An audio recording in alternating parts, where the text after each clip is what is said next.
When one woman texted her late brother's phone, she didn't expect to get a reply.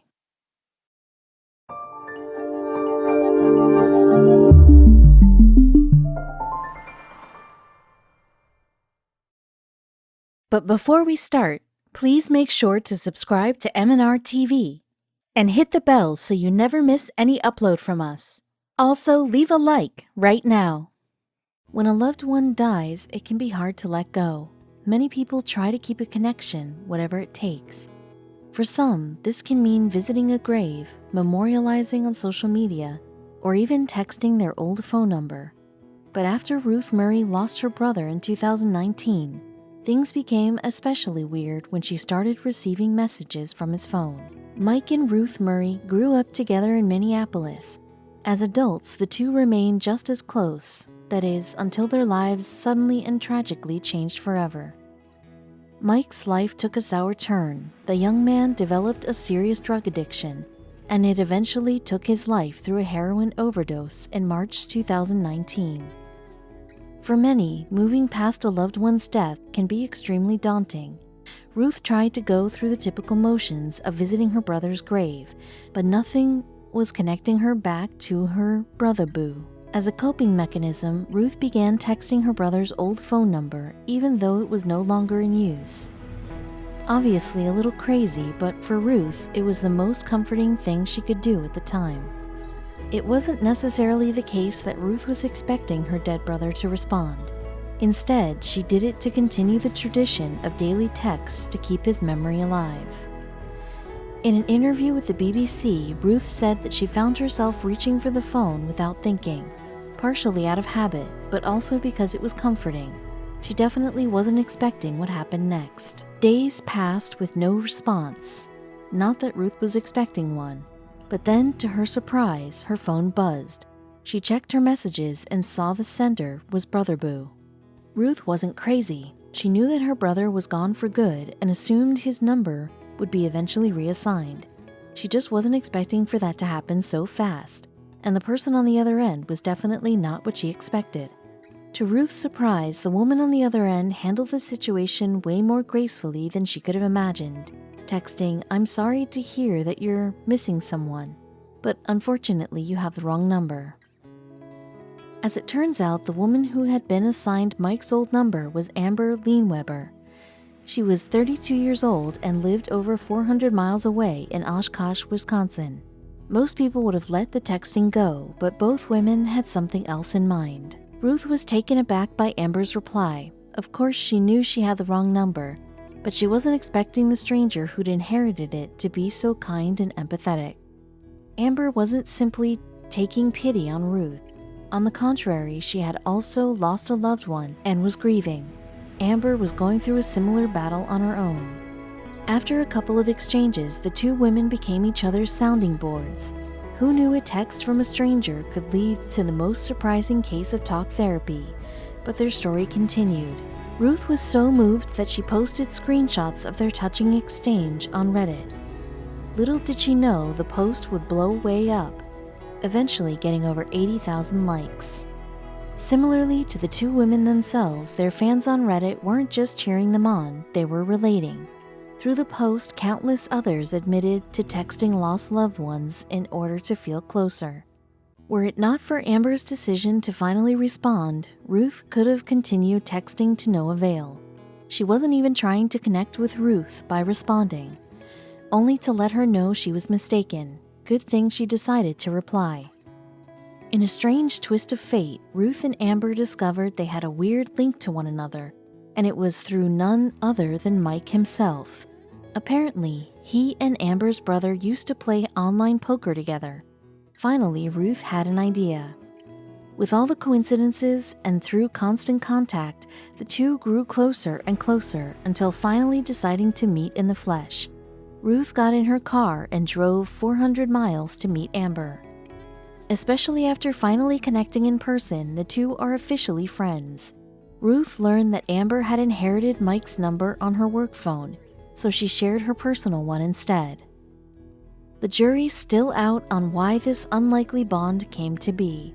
Ruth simply said that she wasn't expecting it, but Amber sincerely believes the universe was trying to bring them together.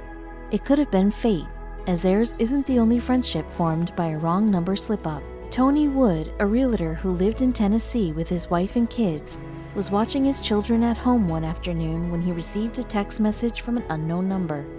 It was, frankly, a little startling. Some random woman sent him 2 pictures of her posting in a dress in front of a department store mirror. Was this an ex-fling of his trying to rekindle something? The truth was actually a bit more confusing for Tony. He assumed the woman meant to send the photos to a friend seeking some sort of feedback on how the dress looked. Not wanting to leave her high and dry, he came up with a creative response. He asked his kid's opinion of the dress, and it was a resounding, "We love it." So Tony snapped a photo of his children giving an enthusiastic thumbs up and sent it to the mystery woman. That would be the end of this, he thought. And he was right, for a while. Weeks went by without a response, and he forgot the whole thing happened until he saw a tweet by Mandy Miller. In her pinned post, she expressed delight at the message her friend had received after texting a wrong number, referring to the picture of Tony's kids. The Twitter user was good friends with Sid, the mystery girl in the dress, so Tony sent a friendly tweet to Mandy introducing himself and his children. He didn't go into too much detail about his family, but he did reveal some personal information. He had a son named Kaysler, Tony explained, who was out with his wife the day the whole text mix-up occurred, so he wasn't featured in the image. However, the reason Kaysler wasn't home was one that deeply touched Mandy. It all started with devastating news the family received in 2015. Doctors diagnosed Kaysler with leukemia after he was admitted to the hospital for a non-stop fever and extreme fatigue. Kaysler, on the day of the text mix-up, was at the doctor's office having tests run. Unknown to Mandy, immediately after Kaysler's diagnosis, Tony and his wife Rachel set up a Facebook page called Prayers for Kaysler. As firm believers in a higher power, they felt the positive energy offered by a simple prayer could do wonders.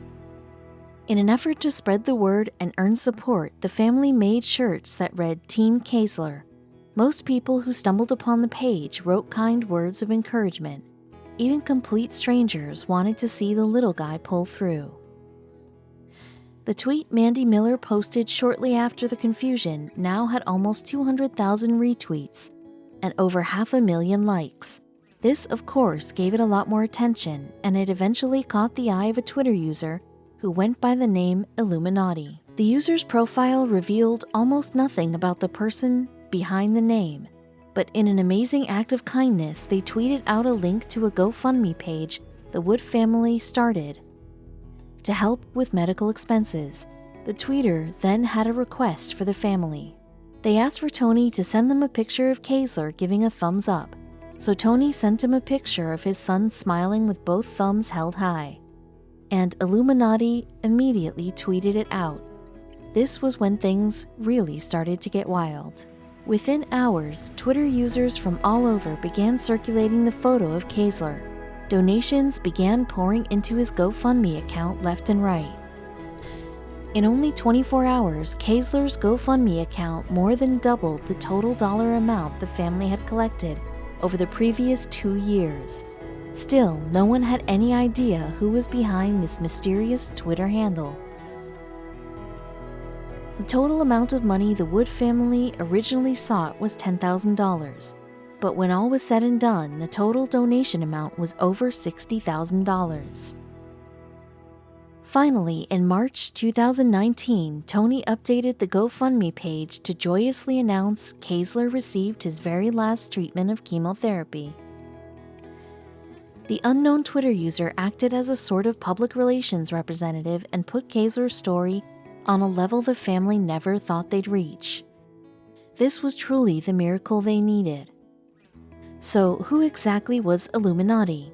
Through some research, Tony concluded he was just a good Samaritan from India.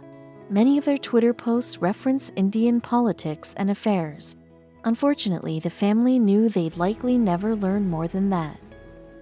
Tony and his son could hardly believe the donations that poured in, but when Alan Trussler of Colville, Washington, tried to use a similar money transfer platform to help his own kid out, he ran into an error that led to some serious repercussions.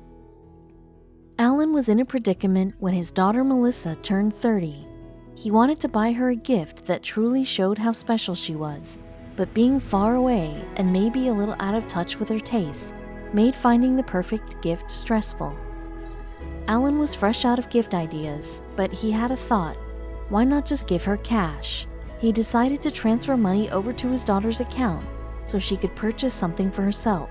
That way, he was sure she'd get exactly what she wanted. Melissa lived in Seattle, and she just happened to need a new couch, and wouldn't you know it, she found the perfect one. It was a sectional that came complete with USB ports.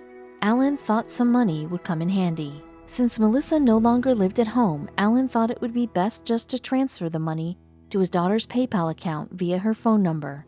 But it wasn't long before he realized he'd made a huge mistake. Almost immediately after he clicked send, Alan started to feel odd, as if he'd somehow screwed up this simple transaction. Once he looked into it, he realized he'd made a grievous error. After calling Melissa to check, Alan confirmed that she never received his money. His worst suspicions were confirmed. He sent it to the wrong person. He began to wonder if they would ever see that $1,200 again. Melissa and Alan looked for ways to get the money back, but they quickly hit a wall. While reading the frequently asked questions section on PayPal's website, Melissa learned that the issue would have to be resolved by her and the recipient. What was the likelihood of that happening? That was when reality really began to set in. There was no chance they'd get that money back. Then, just a matter of moments later, Alan received a notification on his phone from someone he'd never met. It was 28-year-old Jarrell McAllister in Tacoma, Washington, who awoke to a strange message in his inbox. The subject line read, "You've got money." When he opened it, lo and behold, $1,200 had been deposited into his bank account.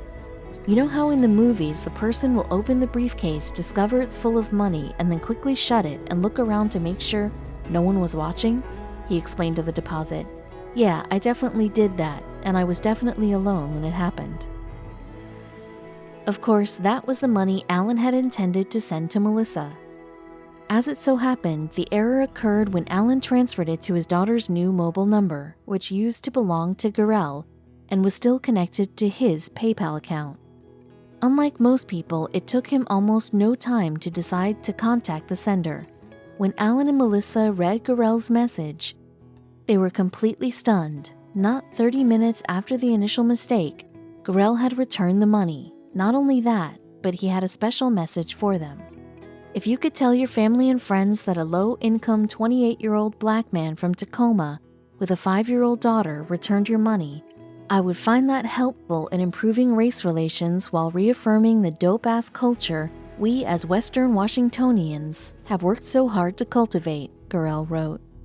That, in turn, would help me to stop kicking myself in the ass for remaining morally sound through the tough times my family and I are experiencing at the moment. LOL, Jarrell's message continued. In short, share the story, spread the love. Thank you. What Melissa didn't know was that not only was Garel struggling financially, but he had also recently lost his mother after she suffered from a pulmonary embolism. To that point, it was also his late mother's advice that had inspired him to return the money. My mom taught me better than to take what isn't rightfully mine. She taught me to always try my best to do the right thing, even if no one's watching. A little thing called integrity. He explained of his reasoning behind returning the $1,200. Melissa was so taken aback by Garel's random act of kindness that she decided to write about it on both Facebook and Reddit. But that wasn't all. She also included his PayPal info in case anyone could help him out. Inspired by his kind gesture, people began donating to the young father. I guarantee you he's received more money now than he would have if he kept the money, Melissa said. I think people are overwhelmed by his goodness. You just don't expect a stranger to send the money back. Garel, meanwhile, couldn't believe the outpouring of support. The donations were coming in at a rapid pace, as were the friendly comments from strangers. Best of all, his daughter was inspired. She thinks it's great. She loves the fact that I'm as caring as she is, because she's super caring, he said. No one ever could have expected a complete stranger to just return $1,200 to someone. but Gurel proved that sometimes strangers are more kind than you'd expect. Not only that, but he proved that paying it forward can really, well, pay off.